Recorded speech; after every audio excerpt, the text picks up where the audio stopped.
Looks like Farmer's Daughter has the Second Amendment flag blowing, and I don't know what she's got there dressed up in the back. I guess that's for summertime. She's got her bikini on, got her hat on, her sunglasses. That's interesting.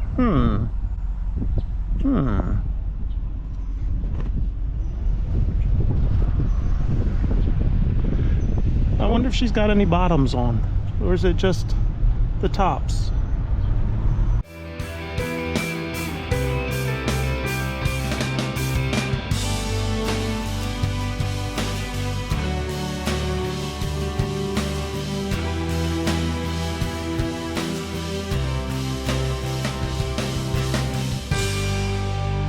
Oh yeah, I keep forgetting to mention Sexy Rooster's fishing channel. So he likes to fish. He grew up in Oklahoma as a kid and did a lot of fishing out there. And so now that he's here in Maryland, he's still fishing. So he's starting to put his videos on YouTube of him fishing. So if that is your thing, I will drop the link in the description below so you can go check out his channel and see him fishing. You know, he's got some good days and he's got some bad days, but if you like that content, then go check him out. All right, let me show you what I just purchased here today. We got a whole trailer load of stuff. All right, the skid steer was already mine. I've got a grapple bucket to go on the front of my skid steer so I can really tear up some stuff now. Only thing I saw with this this piece here is bent, but I think these are only protective covers for the cylinder, but that won't be a big deal, I don't believe, to pull that off and straighten that piece out. I didn't see any hoses on the grapple bucket, but I think the hoses are thrown up on the bed of the truck there somewhere. So okay, we've got a grapple bucket. I've got an auger here. I don't know what kind of poles I would put in the ground with that size auger, but I also have a smaller auger to go on it. Yeah, right here, got a small auger to go on it. There's the hoses, I think, for the grapple bucket. I've got a tiller. What is this, a 6 foot, maybe a 6 foot tiller probably. Got a little bit of dirt on it, but I don't think it's worn out. The blades on it look pretty good. That's a Bobcat as well. And then I've got a snowplow. What is that, a 7 foot? I guess that's a 7 foot snowplow. There, I don't believe that snowplow has been used. It sure doesn't look like it's been used, but yeah, this is my barn find today. I had a neighbor send me a text message and said, hey, my employer has some equipment for a skid steer loader that she needs to get rid of. Are you interested? I was mainly just interested in the grapple bucket, but I threw out a number for everything, and she accepted my number, so I just got down the road from loading this up. Now I've got to figure out where the heck I'm going to put all of this stuff, make sure it all works. It's been sitting in the barn 10 years maybe, I think is what they told me. So yeah, it's been in the barn. It hasn't been outside, but yeah, it's just been sitting for about 8 or 10 years, I believe, and not been used. So I need to get it all off of here, test it all out, make sure it's going to work. But yeah, now the issue is making space for it. You know, it's been sitting in the barn. I don't really want to put it out. I can put it here with the rest of the equipment. Maybe I can find room, maybe in that barn over there, but I'll figure something out. Yeah, the wind is still blowing. Everybody's been talking about the heat. That's all you've heard on the news all week long, is the heat all across the country. By the time you see this video, hopefully it will have cooled down. To me, it hasn't been that hot here. We've only had temperatures in the low to mid 80s. There's been a breeze going every day. The humidity hasn't been that bad. I don't know. I guess if you're right out in the sun working, yeah, it's probably a little warm, but with this breeze, normally when it's this hot, we don't get the breeze and the humidity is high. Let's walk in here and see what the temperature is. So yeah, we're only at 79. It's what is it, 12:41, 79.5 degrees. But see, we've got a breeze out of the east at 8 miles an hour, and that's been that way. This is Thursday, the 20th. So the hottest day I think is supposed to be tomorrow and Saturday. We finally get a chance of rain, I believe, on Sunday, but we need it. So here it is, June 20th, and we have only had here at the farm 4/100ths, not 4/10ths, but 4/100ths of an inch, 4.04 hundredths of an inch of rain since June 1. I don't know how things are growing. So 20 days, June 1 to now, 20 days, 4/100ths of an inch. You know, the corn is growing. This was planted June 2nd, 3rd, 4th, I believe. I'd have to go look at my notes. Soybeans, I did spray them yesterday. So you can see the lamb's quarter I showed you earlier. You can see that is, they are dying.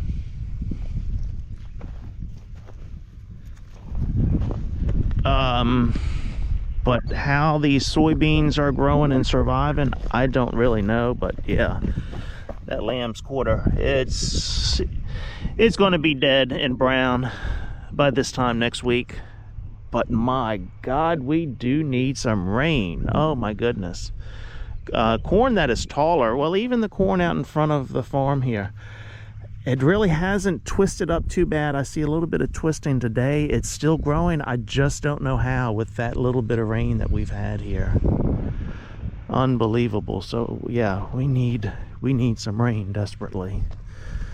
All right, let me figure out what we're doing with these pieces of equipment on this trailer. I still have not planted my double crop soybeans, but I've got the soybeans here. Hopefully this isn't wasted money. Yeah, I got those yesterday. I will be ready when we do get some rain to plant those double crop soybeans. I think I'm going to plant them with the corn planter. So I'm set up for 30-inch rows with the corn planter. I think I'm just going to plant them with the planter, but then come back and plant in between the rows. So I'll plant the field and then come back and plant in between, so I will have 15-inch rows. That is my game plan.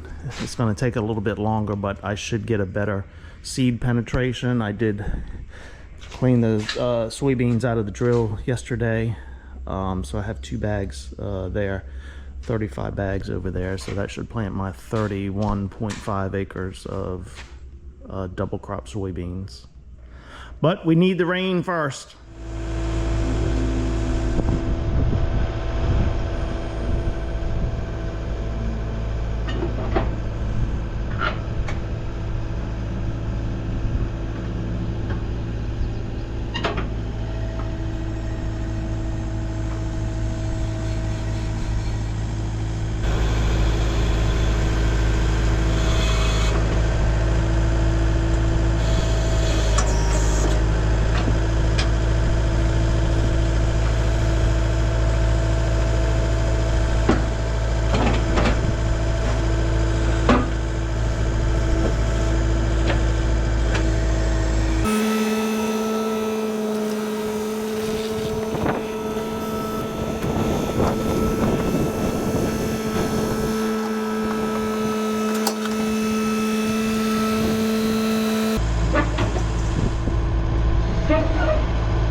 I forgot to grab the camera until after I took the first piece off, the grappler.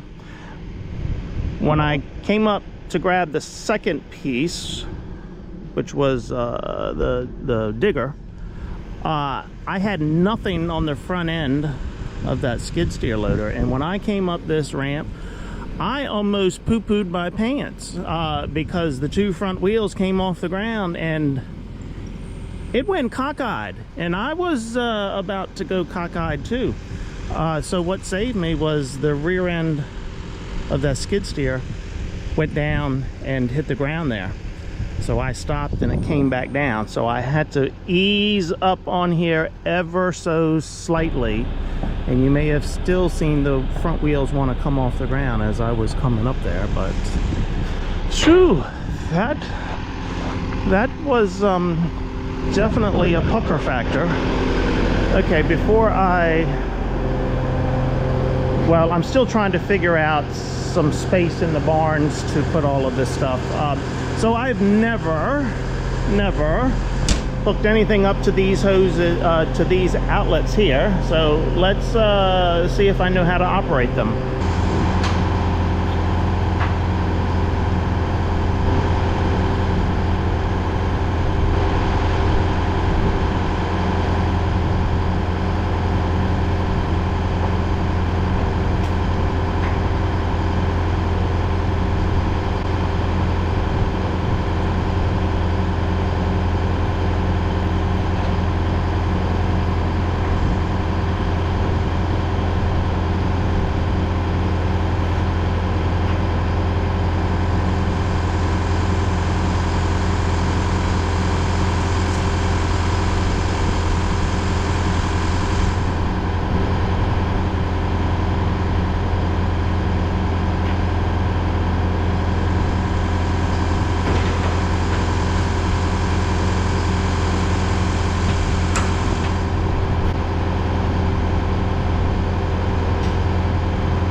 Wow, that, once I figured it out, that was easy. Why can't tractors and equipment be that easy?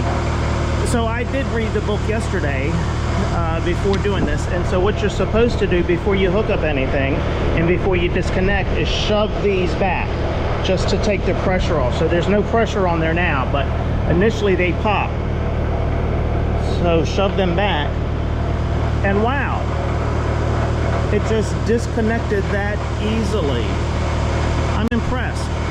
No oil leakage, not yet anyway. Okay, so as I'm looking at this cutting edge, yeah, it's cut a little bit, but very little. You can see the little bit of burr up on there where they have used it a couple of times, maybe on an asphalt driveway, and that was it. What is this, a 7-footer across here? I think that's what it is. Let me get the tape measure out. Yep, 7 feet. The box that I have on here for pushing snow, what is that, 8 feet maybe? So they'll each have their uses, the snowplow and the snow pusher.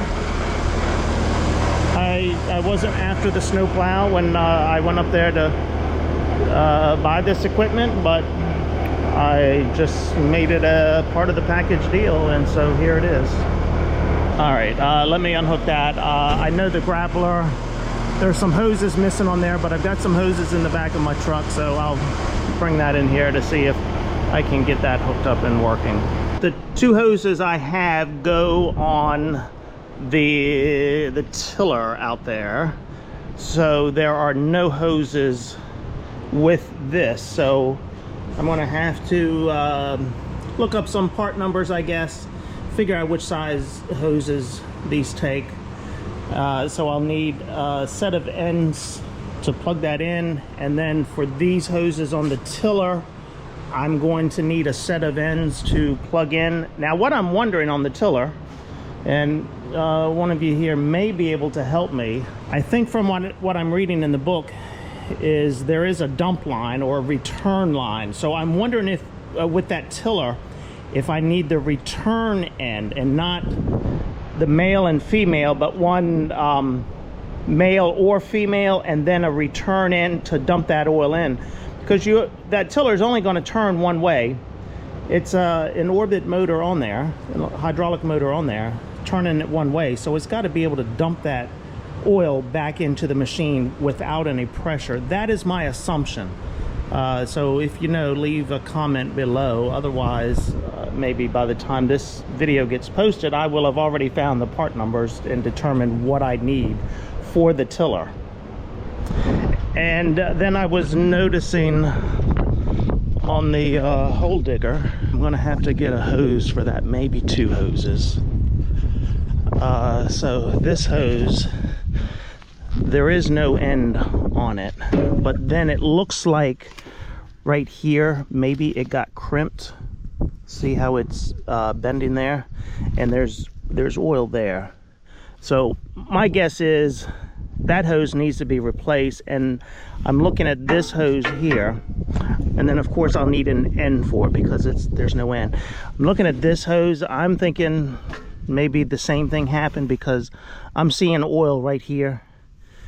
Now this hose has the coupler on it, but I think while I'm at it, I'm just going to go ahead and get two more hoses for this one, and then I'll need one coupler, the female coupler for this one. But yeah, I've covered these up. They were not covered. I haven't found a spot in the barn to put this stuff yet, so I've got some stuff around there to keep anything from going in there. So that's where I stand right now. Well, actually, I'm walking right now. I'm not standing anywhere.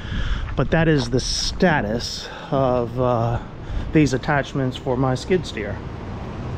Hey, we now have a boat lift down here on the farm. Let me show you our new boat lift here. Yep, there's our boat lift. Farmer's daughter is painting the bottom of her boat this weekend, and she was looking for the best way to go about it, and that's what she came up with, and that seems to be working. Do you see that? Saturday, June 22nd. It is almost 91 degrees, humidity 53%. We do have a breeze out of the southwest, 6 miles an hour. And everything is stressed today. The corn, the soybeans, even me. Yeah, you can see this corn it's looking bad right now. It's not supposed to be looking like that. Now, get out here in the field a little bit where there's a little more mulch cover. It doesn't look as bad, but it is hurting today. As I said, Saturday, June 22nd, and we have still only had 0.04 of an inch of rain for the month of June. That's right, I said 400ths, not 4/10, not 4 inches, but 400ths of an inch. I could piss that much after a night at the bar. My God. Soybeans are stressed here a little bit, but the weeds are dying. There's the morning glory there, the lamb's quarters. But you can see a little bit of browning on the leaves there from spraying these soybeans when they were stressed. It's just not looking good. I think the chance of rain has been pushed until Monday now. So 2 really hot days, today and tomorrow. All right, I think I'm out of here. I just put a dash cam in the white truck here. My daughter gave me a dash cam for Father's Day, so I've just got that installed.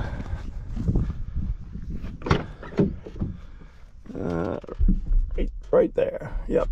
So I didn't install it on the glass. I put it on this piece of plastic.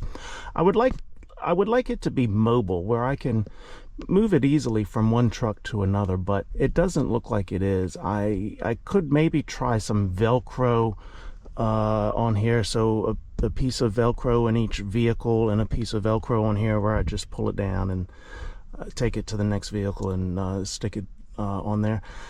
Not sure how well that would hold, but anyway, we'll try it in this truck for now, and hey, if I like it, I guess I can get one for every truck. You know what, it might be homemade ice cream weekend this weekend. Our local produce farm down here, they've got local peaches. I love peach ice cream, so I may go to the store this afternoon and get the ingredients to make some homemade ice cream. All right, as I said, I've had enough of this heat today. I've just done a few odds and ends. I think I'll, as I said, go find the ingredients to make some homemade ice cream, and I'll be in the air conditioner the rest of the day, catching up on some book work.